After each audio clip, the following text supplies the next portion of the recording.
जब एक विवाहित स्त्री किसी पुरुष से प्रेम करने लगती है तो ये कहानी केवल आकर्षण की नहीं होती, ये भीतर की उस कमी, उस चुप्पी और उस अनकहे दर्द की कहानी होती है जिसे वो वर्षों से ढो रही होती है। ये प्रेम अचानक पैदा नहीं होता, बल्कि धीरे धीरे जन्म लेता है। रोजमर्रा की उपेक्षा, संवाद की कमी, भावनात्मक असुरक्षा और अपने अस्तित्व को न देखे जाने से ये भावना आकार लेती है। विवाह के बाद स्त्री से अपेक्षा की जाती है कि वो सब समझे, सब सहन करे, सब निभाए, पर उसे समझने वाला कोई नहीं होता। वो अपने पति के साथ रहते हुए भी अकेली महसूस करने लगती है। बातें होती है पर सुनी नहीं जाती, साथ होता है पर जुड़ाव नहीं होता।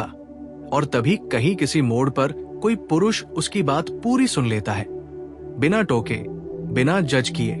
वही क्षण उसके भीतर एक हलचल पैदा करता है।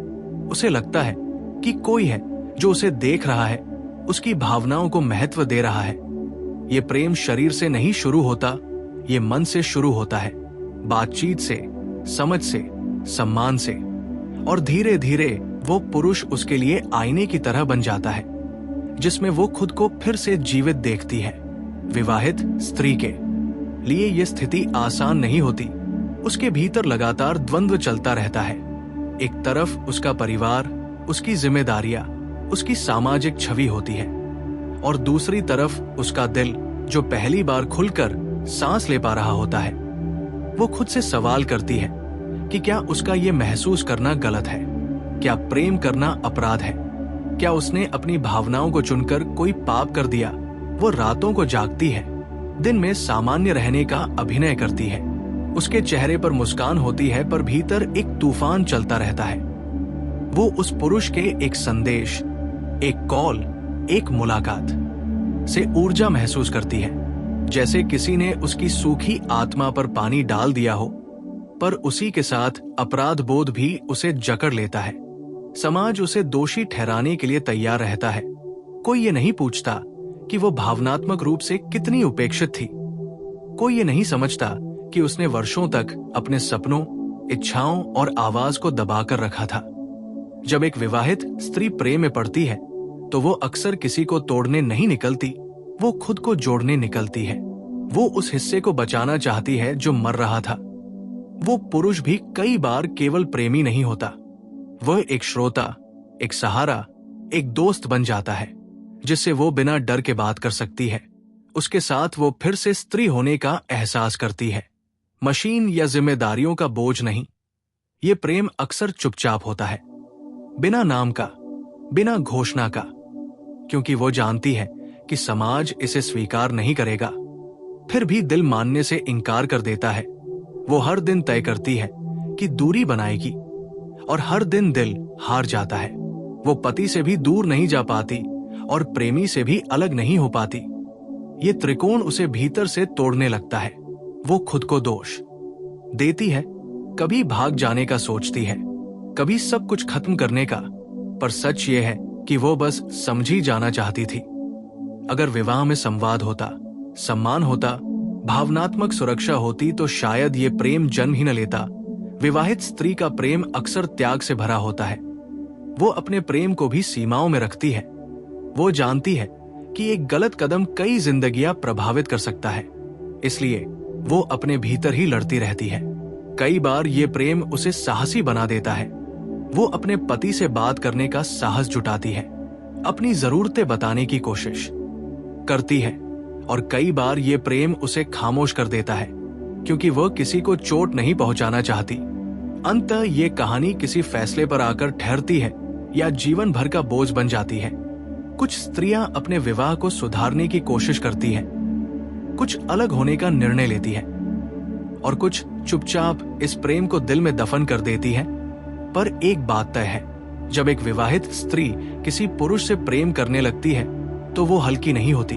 वो भावनाओं की सबसे भारी लड़ाई लड़ रही होती है। ये कहानी सही गलत से बड़ी होती है। ये समझ, करुणा और इंसान की बुनियादी जरूरत समझे जाने की कहानी होती है। और अगर हम इसे केवल चरित्र के चश्मे से देखें तो हम उस सच्चाई को खो देते हैं जो इस प्रेम के पीछे छुपी होती है। और इस प्रेम की सबसे गहरी परत तब खुलती है जब स्त्री ये समझने लगती है कि ये भावना केवल किसी दूसरे पुरुष के होने से नहीं आई, बल्कि उसके भीतर वर्षों से जमा उस खालीपन से आई है जिसे कभी भरने की कोशिश ही नहीं की गई थी। वो धीरे धीरे ये भी देखती है कि वो जिस प्रेम में है वो उसे आईना दिखा रहा है, उसकी इच्छाओं, उसकी अधूरी आवाजों और उसके दबे हुए सपनों का। और यहीं से उसकी आंतरिक यात्रा शुरू होती है।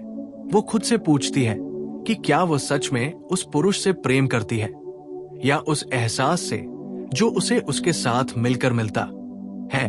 क्योंकि कई बार प्रेम व्यक्ति से कम और उस अनुभूति से ज्यादा होता है जिसमें इंसान खुद को महत्वपूर्ण महसूस करता है।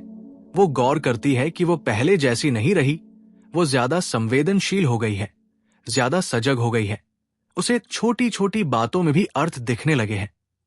एक गीत, एक संवाद, एक नजर उसे भीतर तक छू जाती है। लेकिन इसी के साथ डर भी बढ़ता जाता है, पकड़े जाने का डर नहीं, बल्कि खुद से बिछड़ जाने का डर। क्योंकि वो जानती है कि अगर ये प्रेम गलत दिशा में गया तो वो खुद को खो सकती है।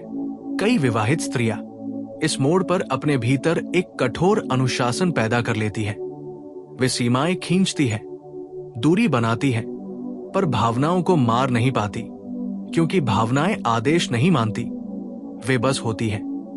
कई बार ये प्रेम स्त्री को आत्मनिर्भर बनाता है। वो पढ़ने लगती है, सोचने लगती है, अपने जीवन पर सवाल उठाने लगती है।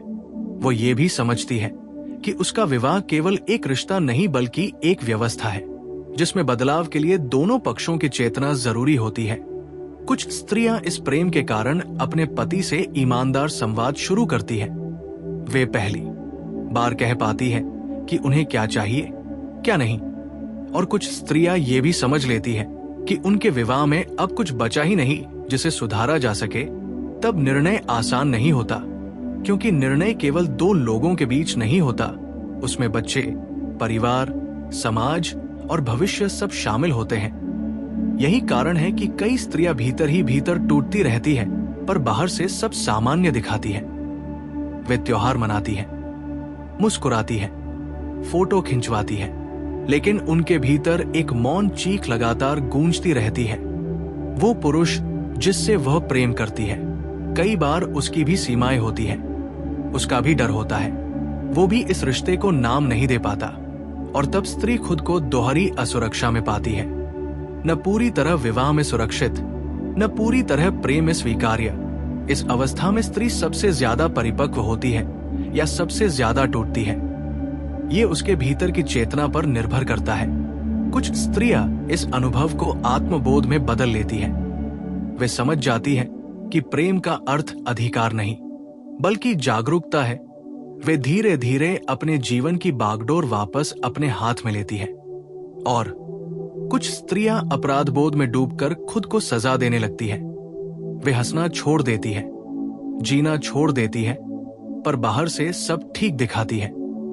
इसलिए जब हम कहते हैं कि एक विवाहित स्त्री किसी पुरुष से प्रेम करने लगती है, तो हमें यह समझना होगा कि यह केवल एक कहानी नहीं बल्कि एक प्रक्रिया है, एक आंतरिक क्रांति है जो या तो उसे तोड़ देती है या उसे पहले से कहीं ज्यादा सचेत और सशक्त बना देती है। और अगर समाज थोड़ा कम जज करे और थोड़ा ज्यादा समझे, तो शायद कई जिंदगियां भीतर ही भीतर मरने से बच सके। इस आगे के चरण में स्त्री का संघर्ष और भी सूक्ष्म हो जाता है, क्योंकि अब वो केवल भावना और कर्तव्य के बीच नहीं जूझ रही होती, बल्कि अपने आत्मसम्मान और आत्मसत्य के बीच खड़ी होती है। वो ये समझने लगती है कि अगर वो लगातार खुद से झूठ बोलती रही, तो चाहे वो किसी भी रिश्ते में रहे, भीतर का खालीपन बना ही रहेगा। और यहीं पर कई स्त्रियां पहली बार अपने भीतर की आवाज सुनने का साहस करती है। वो आवाज जो कहती है कि प्रेम किसी को धोखा देने का नाम नहीं है, बल्कि खुद को नकार देने से इनकार करने का नाम है। वो देखती है कि वर्षों से उसने सबको प्राथमिकता दी, पति को, बच्चों को, परिवार को, समाज को, लेकिन खुद को हमेशा आखिर में रखा।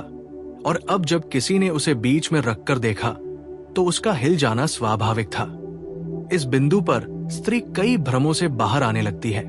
उसे यह भी स्पष्ट दिखने लगता है कि वो पुरुष जिससे वो प्रेम करने लगी है कोई देवदूत नहीं है, वो भी एक साधारण इंसान है। उसकी सीमाएं हैं, उसकी स्वार्थ भी हो सकते हैं, और ये समझ उसे और ज्यादा जिम्मेदार बना देती है। वो भावनाओं के अंधे प्रवाह में बहने के बजाय ठहर कर सोचने लगती है। वो खुद से पूछती है कि वो किस तरह का जीवन जीना चाहती है, केवल निभाया हुआ या जिया हुआ, केवल सुरक्षित या सच्चा। और ये सवाल उसे भीतर तक हिला देता है। कई बार यही सवाल स्त्री को अपने विवाह की सच्चाई स्वीकार करने के लिए मजबूर करता है। वो ये मानने का साहस जुटाती है कि कुछ रिश्ते केवल आदत से चलते हैं, प्रेम से नहीं, और कुछ प्रेम केवल आईना होते हैं, मंजिल नहीं। इस समझ के साथ कुछ स्त्रियां अपने भीतर एक नई स्पष्टता पाती हैं। वे अपने जीवन की दिशा तय करती हैं, चाहे वो विवाह को नए तरीके से जीने का निर्णय हो, या सम्मान के साथ अलग होने का, या फिर उस प्रेम को चुपचाप अलविदा कहने का जो उसे जगाने आया था, तोड़ने नहीं। ये निर्णय आसान नहीं होता, इसमें आंसू भी होते हैं, डर भी, और अकेलापन भी। लेकिन इसके साथ एक गहरी शांति भी आती है, क्योंकि पहली बार वो खुद से भाग नहीं रही होती। अंततः जब ये अध्याय समाप्त होता है, तब स्त्री पहले जैसी नहीं रहती।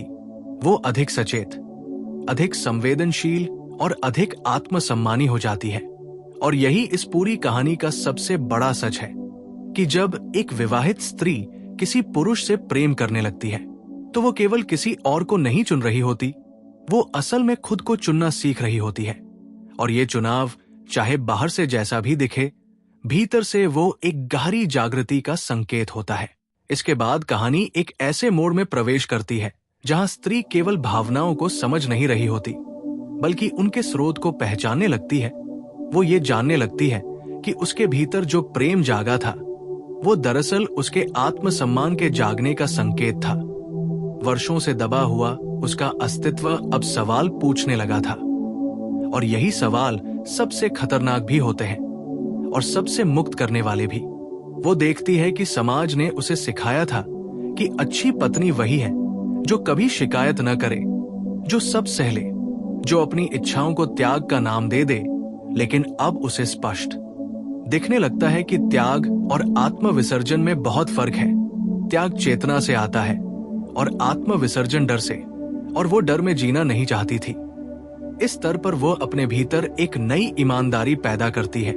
वो खुद से झूठ बोलना बंद कर देती है। वो मान लेती है कि वो प्रेम में थी, और इस स्वीकार में कोई पाप नहीं बल्कि सच्चाई थी, क्योंकि स्वीकार ही परिवर्तन की पहली सीढ़ी होता है। वो ये भी समझने लगती है कि प्रेम हमेशा साथ रहने की मांग नहीं करता। कभी कभी प्रेम केवल ये सिखाने आता है कि आप कौन हैं और आपको क्या नहीं सहना चाहिए।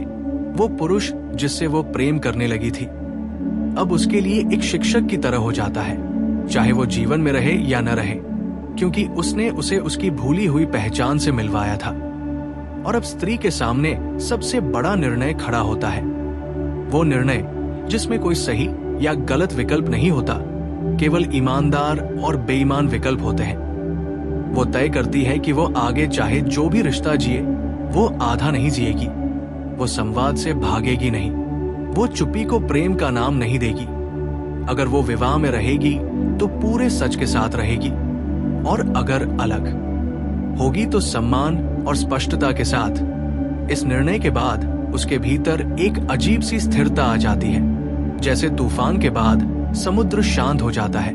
बाहर की परिस्थितियां भले ही कठिन हों, लेकिन भीतर एक गहरी स्पष्टता होती है। और यही वो बिंदु होता है जहां कहानी करुणा में बदल जाती है, क्योंकि वो अब अपने पति को भी दोषी नहीं ठहराती। वो ये समझती है कि वह भी अपनी सीमाओं और सीखे हुए पैटर्न में जी रहा था, और वो उस पुरुष को भी देवता नहीं बनाती जिससे उसने प्रेम किया था। वो दोनों को इंसान की तरह देख पाती है, और सबसे महत्वपूर्ण, वो खुद को भी दोष देना छोड़ देती है, क्योंकि दोष मुक्त होने पर ही इंसान सच में आगे बढ़ पाता है। अंततः ये प्रेम एक अध्याय बन जाता है, एक ऐसा अध्याय जो हमेशा याद रहेगा, दर्द के कारण नहीं बल्कि जागृति के कारण। और जब वो पीछे मुड़कर देखती है तो उसे ये स्पष्ट दिखता है कि अगर वो प्रेम उसके जीवन में न आया होता तो वो शायद पूरी उम्र समझौता और मौन को ही प्रेम समझकर जीती रहती। इसलिए जब एक विवाहित स्त्री किसी पुरुष से प्रेम करने लगती है तो ये केवल सामाजिक नियमों की अवहेलना नहीं होती, ये आत्मा की पुकार होती है, जिसे अगर सही ढंग से सुना जाए तो वो विनाश नहीं बल्कि एक नई और अधिक सचेत जिंदगी की शुरुआत बन सकती है। अब इस यात्रा का सबसे संवेदनशील और शांत चरण आता है, जहां स्त्री के भीतर कोई उथल पुथल नहीं बचती, बल्कि एक गहरी समझ जन्म ले चुकी होती है। वो अब प्रतिक्रियाओं से नहीं चलती, वो निर्णयों से भी नहीं भागती, वो बस सच्चाई में टिक जाना सीख लेती है। उसे ये एहसास हो जाता है कि प्रेम ने उसे जो दिया था वो किसी व्यक्ति से बंधा हुआ नहीं था, बल्कि उसके अपने भीतर छुपी चेतना का द्वार था।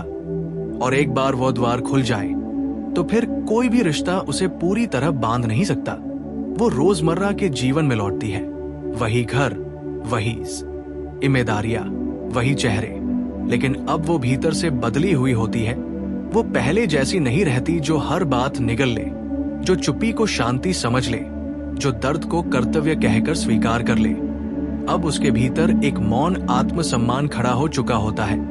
वो जरूरत पड़ने पर बोलती है और जरूरत पड़ने पर दूर भी हट जाती है। वो जानती है कि हर रिश्ते को बचाना जरूरी नहीं, लेकिन खुद को बचाना जरूरी है। वो ये भी समझती है कि प्रेम अगर सच में शुद्ध हो तो वो कब्जा नहीं करता, डर नहीं देता, बल्कि मुक्त करता है। और अगर कोई रिश्ता डर और अपराध बोध से चल रहा है तो वो प्रेम नहीं, केवल निर्भरता है। इस बिंदु पर कई स्त्रियां अपने जीवन में छोटे छोटे बदलाव करती हैं। वे अपने लिए समय निकालती हैं, अपनी पहचान को फिर से गढ़ती हैं। वे मां, पत्नी या बहू के साथ साथ एक इंसान बनकर जीना शुरू करती है। और यही सबसे बड़ा परिवर्तन होता है, क्योंकि जब स्त्री खुद से जुड़ जाती है तब वो किसी भी पुरुष पर भावनात्मक रूप से निर्भर नहीं रहती, न पति पर, न प्रेमी पर। तब उसके रिश्ते मजबूरी से नहीं, चुनाव से चलते हैं। और यही वो अवस्था है जहां उसका दर्द कहानी नहीं रह जाता, बल्कि अनुभव बन जाता है। एक ऐसा अनुभव जो उसे भीतर से परिपक्व कर चुका होता है। और जब वो किसी और स्त्री की कहानी सुनती है जो इसी राह से गुजर रही हो, तो वो उसे जज नहीं करती, वो उसे समझती है, क्योंकि वो जानती है कि यह रास्ता कितना अकेला होता है, कितना चुप और कितना गहरा। और इसी करुणा के साथ ये अध्याय धीरे धीरे अपने अंत की ओर बढ़ता है, जहां कोई नायक नहीं, कोई खलनायक नहीं, केवल इंसान है, अपनी अपनी सीमाओं, डर और सीखों के साथ। और यही इस पूरी कथा का सबसे बड़ा सच है कि जब एक विवाहित स्त्री किसी पुरुष से प्रेम करने लगती है तो वो किसी नियम को तोड़ने नहीं निकलती, वो अनजाने में खुद को ढूंढने निकल पड़ती है। अब ये कथा और गहराई में उतरती है, जहां स्त्री के भीतर की यात्रा केवल व्यक्तिगत नहीं रह जाती, बल्कि अस्तित्व से जुड़ जाती है। वो ये समझने लगती है कि उसका संघर्ष किसी एक पुरुष, एक विवाह या एक प्रेम तक सीमित नहीं था, बल्कि वह उस पूरी संरचना से टकरा रही थी जिसमें स्त्री को जीने से ज्यादा निभाने की ट्रेनिंग दी जाती है। बचपन से उसे सिखाया जाता है कि अच्छा होना क्या है, चुप रहना क्या है, सह लेना क्या है। और धीरे धीरे वो अपनी इच्छाओं को ही अनुचित मानने लगती है। वो भूल जाती है कि उसके भीतर भी एक जीवित चेतना है जो सुनना चाहती है, महसूस करना चाहती है।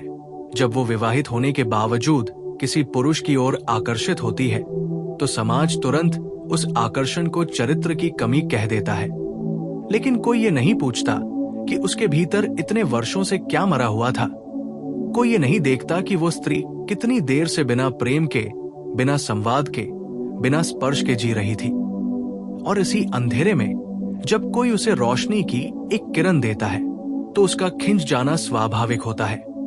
इस स्तर पर स्त्री को यह भी दिखने लगता है कि उसने अपने जीवन में कितनी बार समझौते को प्रेम समझ लिया, कितनी बार आदत को सुरक्षा कहा और कितनी बार डर को स्थिरता का नाम दिया।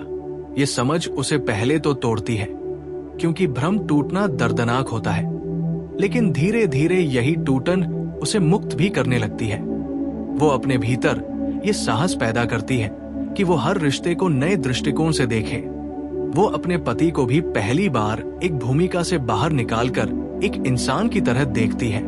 उसकी कमजोरियां, उसकी सीमाएं, उसका भावनात्मक अनपढ़पन, और वो ये भी समझती है कि उसका पति बुरा नहीं था, वो बस उतना सक्षम नहीं था जितनी उसकी आत्मा को जरूरत थी। ये समझ उसे करुणा देती है और करुणा उसे कड़वाहट से बचा लेती है।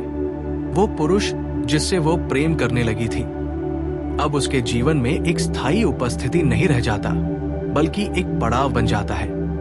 एक ऐसा पड़ाव जहां से उसने खुद को देखा और अब आगे बढ़ना उसके हाथ में है। इस मोड़ पर कई स्त्रियां अपने जीवन में बड़ा निर्णय लेती हैं। कुछ विवाह को भीतर से बदलने का प्रयास करती है। वे स्पष्ट संवाद की शुरुआत करती है। वे अपने पति से पहली बार साफ साफ कहती है कि उन्हें क्या चाहिए, उन्हें क्या दुख देता है, और अगर सामने वाला सुनने को तैयार हो तो कई विवाह नए रूप में जम लेते हैं। लेकिन हर कहानी ऐसी नहीं होती। कुछ स्त्रियां ये भी देखती है कि सामने वाला बदलना नहीं चाहता, वो पुरानी व्यवस्था में ही सुरक्षित महसूस करता है। और तब स्त्री के सामने सबसे कठिन सत्य खड़ा होता है कि प्रेम अकेले किसी रिश्ते को नहीं बचा सकता अगर दोनों तरफ चेतना न हो। इस स्वीकार के साथ कई स्त्रियां धीरे धीरे अलग होने की तैयारी करती है। ये अलगाव अचानक नहीं होता, ये महीनों, कभी कभी वर्षों की आंतरिक तैयारी के बाद आता है, क्योंकि स्त्री केवल खुद को नहीं तोड़ती, वो पूरे ढांचे को देखती है। बच्चों का भविष्य, सामाजिक परिणाम, आर्थिक स्वतंत्रता, और इसी कारण उसका निर्णय पुरुषों की तुलना में अधिक समय लेता है, क्योंकि वो भाग नहीं रही होती, वो जिम्मेदारी के साथ आगे बढ़ रही होती है। और कुछ स्त्रियां ये भी चुनती है कि वे अलग नहीं होंगी, लेकिन वे भीतर से टूटना भी स्वीकार नहीं करेंगी। वे अपने जीवन में भावनात्मक सीमाएं तय करती है। वे खुद को फिर से केंद्र में रखती है। वे सीखती है कि कैसे बिना किसी अतिरिक्त रिश्ते में गए भी खुद को जीवित रखा जाए। ये मार्ग कठिन होता है, लेकिन बहुत शक्तिशाली होता है, क्योंकि यहां स्त्री बाहरी सहारे के बिना अपने भीतर खड़ी होती है। वो ध्यान, लेखन, आत्मचिंतन और कभी कभी एकांत के माध्यम से अपने भीतर की ऊर्जा को पुनः खोजती है। वो ये समझने लगती है कि प्रेम बाहर से मिलने वाली चीज नहीं है। प्रेम उसकी अपनी चेतना की अवस्था है, और जब वो इस अवस्था में स्थिर होने लगती है तो उसके रिश्ते अपने आप बदलने लगते हैं। पति चाहे बदले या न बदले, स्त्री अब शिकार नहीं रहती, वो सहभागी बन जाती है, या फिर अलग होने का निर्णय लेती है, लेकिन पीड़ित होकर नहीं, स्पष्ट होकर। ये पूरी प्रक्रिया स्त्री को भीतर से परिपक्व बना देती है। वो अब प्रेम को जरूरत की तरह नहीं देखती, बल्कि साझा करने की तरह देखती है। वो अब किसी पुरुष से ये उम्मीद नहीं करती कि वो उसे पूरा करेगा, क्योंकि वो जान चुकी होती है कि पूर्णता बाहर नहीं, भीतर से आती है। और यही वो बिंदु है जहां ये कहानी केवल स्त्री की नहीं रह जाती।